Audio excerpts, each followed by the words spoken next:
BRS అంతర్గత కుమ్ములాటల ఎపిసోడ్లో మరో టర్నింగ్ పాయింట్ ఇప్పుడు కవిత మరో లేఖస్త్రాన్ని సంధించారు. పర్టికులర్ గా ఎవరి పేర్లు చెప్పకపోయినా కొన్ని సంచలన ఆరోపణలు చేశారు. గతంలో దయ్యాలు అన్న కవిత ఈసారి మరింత డోస్ పెంచారు. ఇంతకీ తెలంగాణ బొగ్గుగని కార్మిక సంఘం అధ్యక్షురాలిగా ఉన్న కవిత పోస్టును ఊస్ట్ చేయడానికి రీజన్స్ ఏంటి? దీని వెనుక అసలు కారణాలు వేరే ఏమన్నా ఉన్నాయా? కవిత చేసిన ఆ సంచలన ఆరోపణలేంటి?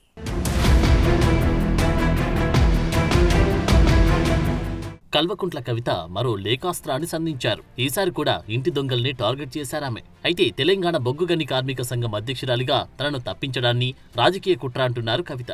కొత్తగా అధ్యక్షుడిగా ఎన్నికైన కొప్పుల ఈశ్వర్కు అభినందనలు తెలుపుతూనే మరోసారి తనపై కుట్ర చేసే వారిపై ఫైర్ అయ్యారు. ముఖ్యంగా మరోసారి తాను గతంలో తన తండ్రి కేసీఆర్ కు రాసిన లేఖను లీక్ చేసిన అంశాన్ని కూడా ప్రస్తావించారు.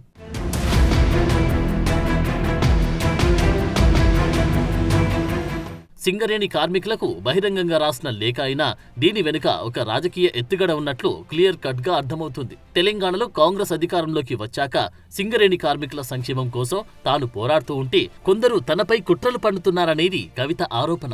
అలాంటి కుట్రలతో వ్యక్తిగతంగా తనకు వచ్చే నష్టం ఏమీ లేకపోయినా కార్మికుల శ్రేయస్సుకు కృషి చేస్తున్న తనను తొలగించి వారి ఐక్యతను దెబ్బతీయడమే కొందరి లక్ష్యంగా కనిపిస్తుందని చెప్తున్నారు.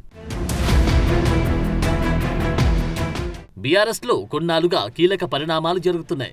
పార్టీ రజతోత్సవ సభలో పార్టీ అధినేత కేసీఆర్ ప్రసంగంపై తన అభిప్రాయాన్ని లేఖ రూపంలో రాశారు. అయితే ఆ లేఖ లీక్ అయింది. దీంతో బీఆర్ఎస్ లోని కొన్ని శక్తులు ఈ లేఖను కావాలని లీక్ చేశాయంటూ సంచలన ఆరోపణ చేశారు. అంతేకాదు అప్పట్నుంచి తనపై కక్ష కట్టారని, కుట్రదారులు ఎవరో చెప్పాలని ప్రశ్నించడమే పాపమైపోయిందంటున్నారు ఆమె. అంతేకాదు ఆ కుట్రదారులు తనను వివిధ రూపాల్లో వేధింపులకు గురిచేస్తున్నారని చెబుతున్నారు.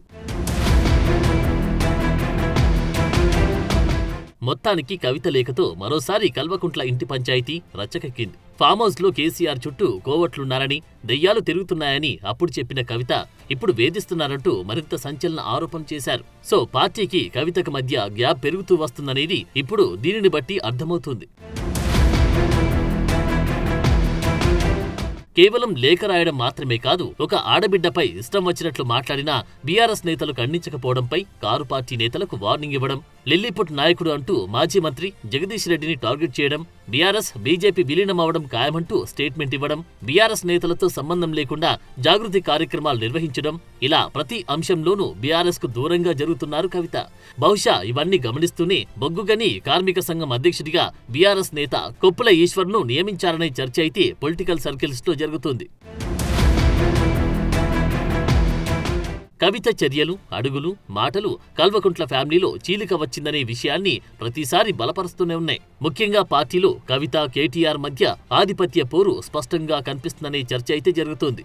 ఇప్పుడు వేధిస్తున్నారనే మాట కూడా కేటీఆర్, హరీష్ రావు మరికొంతమంది వారి అనుచరులను ఉద్దేశించి చేసినవే అనే చర్చ అయితే ఉంది.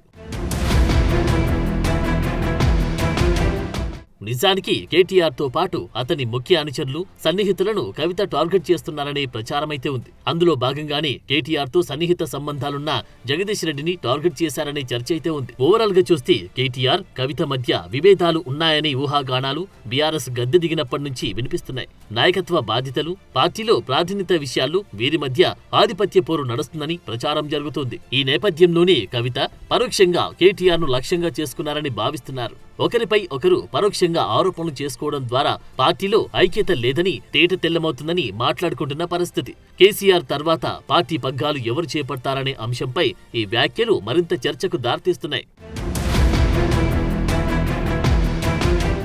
ఏదేమైనా కవిత వ్యాఖ్యలు, లేఖలు బీఆర్ఎస్ లో అంతర్గత విభేదాలు తెరపైకి తెచ్చాయి. ఇప్పటికే కవితను బీఆర్ఎస్ కు దూరం చేసే పనైతే కనిపిస్తోంది. ప్రస్తుతం కవిత బీఆర్ఎస్ ఎమ్మెల్సీగానే కొనసాగుతున్నారు. ఇదే తీరు కొనసాగితే తన ఎమ్మెల్సీ పదవికి కూడా కవిత రాజీనామా చేస్తారా? ఆ తర్వాత బీఆర్ఎస్ సభ్యత్వానికి కూడా మంగళం పాడతారా? జాగృతి పేరుతో సొంత కుంపటి పెట్టుకుంటారా? ప్రస్తుతానికి ఇవన్నీ ప్రశ్నలే. కానీ రాజకీయాల్లో ఏదైనా సాధ్యమే.